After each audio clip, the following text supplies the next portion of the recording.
Yo tout le monde, aujourd'hui c'est Bike Test et je vous présente le Sunkern EL de mon père.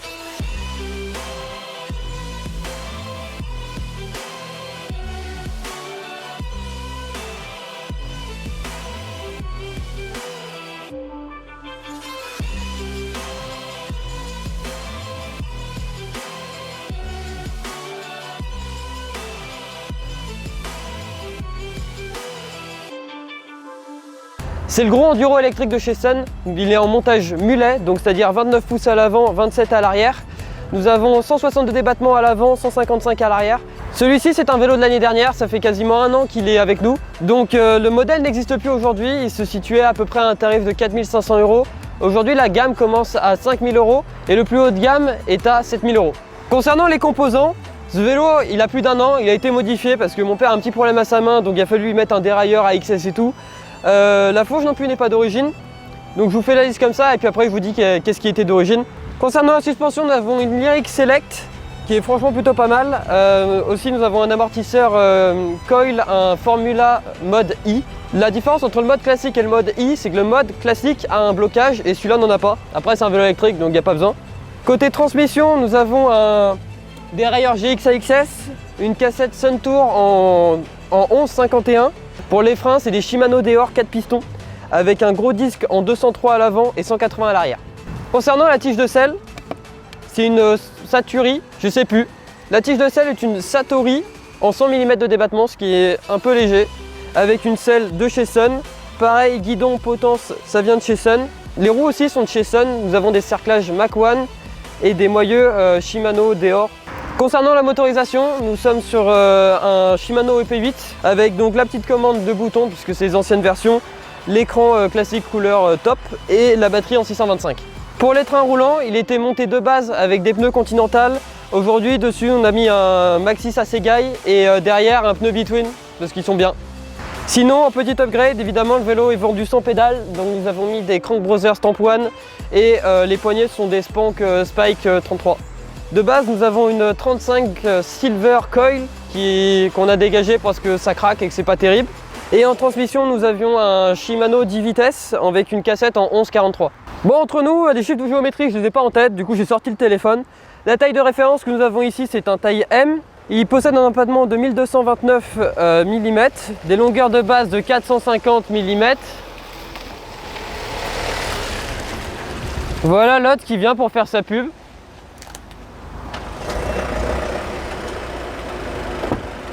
Ça va, je t'embête pas. Pourquoi?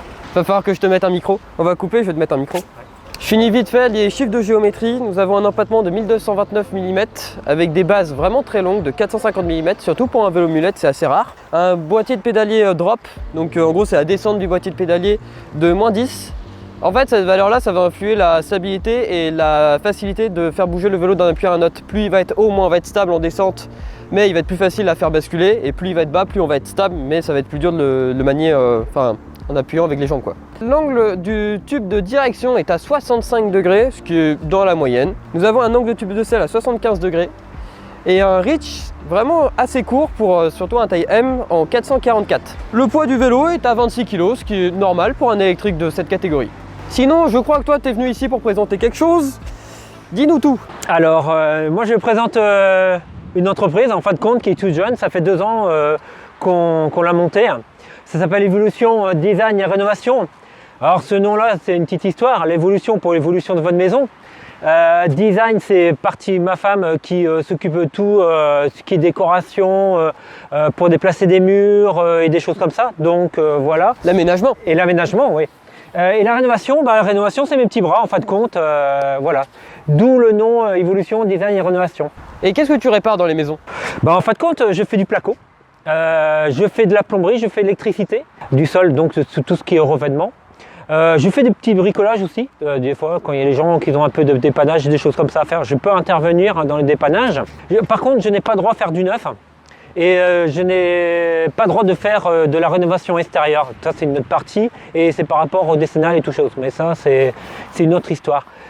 Donc voilà, si vous avez besoin de moi, il y aura ma femme, moi.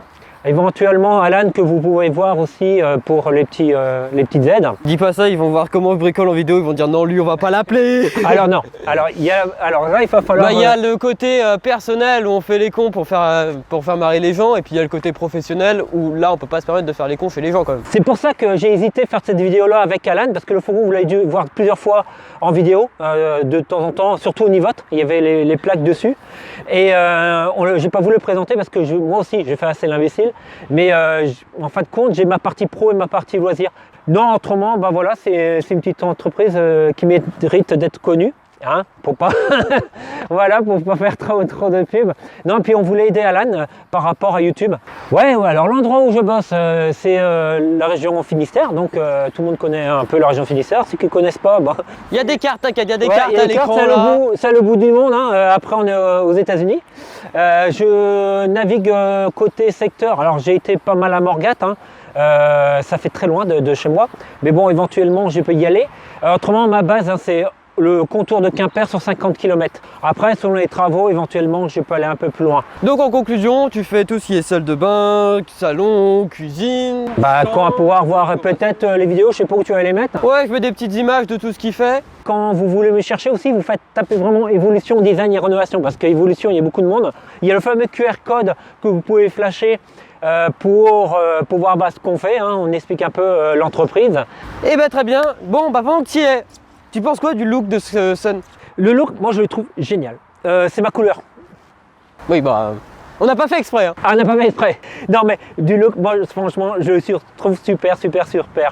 Le problème de la peinture, c'est qu'elle s'écaille. C'est une peinture qui est très fragile par rapport aux autres Sun. Je ne sais pas qu'ils ont fait avec. Au niveau des protections, c'est moi qui ai mis toutes ces petites protections là. Il n'y en a pas. Donc je trouve ça dommage par rapport aussi à l'Hudson. Ouais, autrement, non, génial. C'est un super vélo qui tient bien, même aux chutes, je peux dire, parce que j'en ai fait pas mal de chutes avec. Niveau finition, on a quand même quelques trucs cool. On a un bumper ici pour éviter que la fourche tape dans le cadre.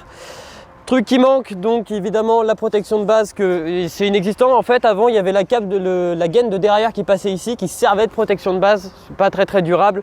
Et aussi niveau sabot moteur, il y en a un, mais c'est un peu anecdotique. Sinon, autre petit truc pas mal, mais pas terrible, c'est ici nous avons une protection, vu que l'amortisseur passe dans le cadre, nous avons une bonne protection pour pas que la boue vienne sur l'amortisseur. L'inconvénient, c'est que dès qu'on veut régler le rebond de l'amortisseur, il faut démonter les deux vis, enlever le truc, régler le rebond, remettre, c'est un peu fastidieux, mais au moins ça protège. Oui et non. L'histoire, c'est que la boue, elle passe par les trous qui sont là, et ils viennent s'incruster à l'intérieur. Moi, je pense que je vais peut-être mettre un petit garde-boue derrière. Sinon, en montée, qu'est-ce que t'en penses? On va commencer par les montées tranquilles. Alors, montée, sans déconner, vu qu'il est en mulette, pas des fortes pentes, il tient. Par contre, sur des fortes pentes, il tient pas tellement parce qu'en fin de compte, nous avons l'angle qui est beaucoup plus élevé par rapport à la roue qui est supérieure devant. Donc, automatiquement, il a tendance à cabrer. En plus, si les paramètres du moteur sont mal réglés, j'ai eu le cas, on a tendance facilement à cabrer, et ça, c'est un peu son défaut à ce vélo-là. Moi, je trouve qu'il est pas mal en montée. Sauf, bon, je vais prendre l'exemple du Rocky. Ouais, voilà. Alors le Rocky bike test dans 2 semaines. J'ai juste un petit point sur les montées. Ce qui est un peu chiant, c'est quand on a des sols vraiment très glissants. En fait, la roue avant passe vraiment bien dessus grâce à la roue de 29. Et le problème, c'est que l'arrière reste buté dessus. Et en plus de ça, comme le moteur n'est pas des plus souples, on vient souvent à perdre l'arrière et c'est un peu chiant. En descente, qu'est-ce que toi tu en penses? Maintenant, c'est à ton tour. Ah bon, d'accord, c'est à mon tour. Et en descente, si on parle de descente un peu flowy avec des virages et tout, il y a un truc que je trouve dommage, c'est qu'il manque un peu d'âme. Il y a du pop, il y a du répondant, mais ça manque de grip, ça manque de souplesse peut-être. Sinon après il roule vraiment vachement bien, il est facile à amener, ça y a pas de souci. En plus de ça, vu que le triangle avant est assez court, il se manie vraiment très bien à basse vitesse. Même à haute vitesse, il reste quand même super stable, c'est vraiment un vélo marrant. Dans le plus raide, par rapport à mon Rocky, mais vous aurez bike test après, mais en gros voilà, je trouve vraiment qu'il est beaucoup plus assis, beaucoup plus stable. Dès qu'on va vite, en fait il y a un truc qui est un peu traître avec, c'est que plus on va vite, plus il demande d'aller vite, donc plus on va vite. Le poids, il se sent pas réellement quand tu es en ligne droite, quand tu es dans des pierriers et tout, il se laisse se placer normalement. Par contre, dès que tu arrives dans les virages, il faut vraiment freiner très tôt avant parce que sinon on se fait emporter vers l'extérieur. Et un dernier truc que je trouve dommage, c'est la roue arrière en mulette, c'est vachement bien parce que ça permet de la placer un peu partout. Par contre, avec le cadre, c'est très rigide et dès qu'on a des racines un peu de travers, et ben ça vient donner des gros coups de raquette et là on peut se faire assez balader. Alors maintenant c'est à mon tour. Moi je suis plutôt novice entre parenthèses, donc je roule beaucoup plus cool. Alors pour quelqu'un comme moi, déjà qui a un âge incertain ou un certain âge, comme dirait l'autre, non voilà, pour moi il est très bien. C'est vrai que par rapport à la performance de chacun, le vélo n'est pas spécialement adapté. Pour moi, il est super joueur. Je préfère par rapport au Carnet 1 voilà, où il est un peu moins fugueur en fait. Ouais, c'est ça. Le mot est bien là. Il est plus stable. Plus rassurant. C'est vrai que maintenant j'ai fait pas mal de choses avec, vu à mes chutes, j'ai évité et j'avais très peur, j'ai fait arrêter le vélo pendant un moment. Grâce à lui, j'ai pu remonter sur un vélo, me sentir plus entre parenthèses en sécurité et réussir à faire des petites choses malgré son poids. Hein. Je dis bien qu'il faut tout anticiper parce qu'il fait quand même 26 kg. Moi je ne suis pas très épais, hein, coup de chance, donc il ne m'emmène pas trop loin, mais Alan peut dire oui, qu'il faut vraiment anticiper. Au niveau du frein arrière, il faudrait peut-être mettre quelque chose de plus gros en style en 200 à la place de 180 si mes souvenirs sont bons. Et puis ouais, pourquoi pas même du MT5 dessus à la place du Shimano. Les freins avec un meilleur mordant parce que c'est vrai que le freinage est vachement bon, c'est correct, les freins chauffent pas. Ce que je trouve dommage, c'est le feeling, on a vraiment une sensation de manque de puissance et il n'y a pas réellement de mordant, il faut vraiment attendre que les freins se mettent à freiner. Ah oui, je voulais dire, la tige de sel, je vais pas dire que c'est la merde, mais un petit peu. Le problème c'est que ici vous voyez des rayures, hein, beau nettoyer les joints, toriques et tout, et bah c'est une bas de gamme. Normal, hein, tu as toujours pour tes sous, hein, c'est comme quand je vais faire des salles de bain ou l'aménagement chez les clients, hein, j'ai dit vous avez pour 20 ans, bah là c'est exactement pareil, si tu mets un peu d'argent, alors comme j'ai dit mettez pas le haut de gamme, ça sert à rien, hein, pas la peine d'acheter un Apple, c'est pour acheter un Samsung qui va faire à peu près, entre parenthèses pareil. Bon bah par rapport à son activité, moi je l'utilise énormément cette selle là et c'est vrai que ça fait à peu près un an qu'on l'a et bon, elle fonctionne, je dis pas qu'elle n'est pas opérationnelle, mais je pense que d'ici peu il va y avoir des fuites dessus. Il y a un souci aussi sur ce cadre là, c'est que c'est bien joli d'avoir l'amortisseur qui passe dans le cadre. Comme j'ai dit, la tige de selle elle est en 100 mm de débattement, ce qui est très peu. Et en fait, dû à la position de l'amortisseur, on ne peut pas réellement mettre une plus grande, donc ouais, c'est un peu décevant. Bon, en tout cas, pour finir, par rapport à l'esthétique de ce vélo, par rapport aux commandes, moi je le trouve pas mal du tout. J'ai essayé du Bosch, je vais pas dire c'est mauvais, hein, mais Shimano, je suis super content. On peut faire un petit point sur l'ergonomie en général. L'ergonomie électrique, qu'est-ce que tu en penses entre la commande, l'écran, l'application? Ouais, l'application, elle est pas trop mal. Au départ, j'ai eu un peu de mal parce que bon, il fallait un peu rentrer dans le truc. Mais autrement, ouais, il est vachement bien. Après ici, ce petit bouton-là, c'est génial. J'avais peur au départ pas réussir parce que c'est un peu, voilà. Moi en plus, j'ai tout du côté gauche, mais j'avais peur que ça soit un peu fragile. Et sans déconner, ça fait un peu fragile, mais j'ai fait une chute avec. J'ai cassé juste une petite pièce, j'ai recollé la colle glue. Ni vu ni connu. Par contre, ce qui est dommage, c'est le défilement du menu. S'ils auraient pu mettre avec ce petit bouton-là, vous voyez, un peu comme Bosch. Oui, il y a un bouton sous l'écran pour pouvoir changer le menu. On peut avoir la vitesse, l'heure, la vitesse moyenne et tout. Et c'est vrai que sur les Bosch, et je crois que sur les nouveaux EP8, maintenant c'est les EP801, il y a le bouton sur la commande, mais du coup c'est un peu moins facile apparemment à manipuler. Alors ce que je trouve bien, vous avez vu, j'ai un porte-gourde. Moi, je peux mettre un porte-gourde, monsieur. Oui. Mais sur le Rocky, je peux en mettre deux. Un truc que je trouve dommage par rapport au cache batterie, il a l'air vachement étanche, mais on a quand même une présence d'humidité dans la batterie. Et en fin de compte, les joints, c'est pas ce qu'il y a de mieux. Et puis le carter, il est en alu, donc il doit un peu travailler. Et donc c'est ça qui crée. En plus, il y a la roue qui vient là, donc automatiquement, bon, il y a une bonne protection. Par contre, il risque pas d'avoir de problème électrique parce qu'ils ont mis vraiment des joints partout. Par contre, le truc que je trouve dommage, ça c'est dommage, c'est quand on enlève la batterie, on ne peut pas le charger sur le chargeur. C'est un peu, ou alors tu dis, hé Manu, tu descends la rallonge. Pourquoi faire? Pour charger mon vélo. Pourquoi faire? Bon, on parle beaucoup. Petite conclusion quand même. Un vélo pour qui? Moi, en vrai, par rapport à mon Rocky, je trouve que ce vélo-là, il est vraiment adapté si vous avez un spot un peu DH à côté de chez vous parce que En montée, c'est pas le meilleur, il n'est pas extrêmement facile à monter malgré qu'il reste confortable, facile à placer et tout.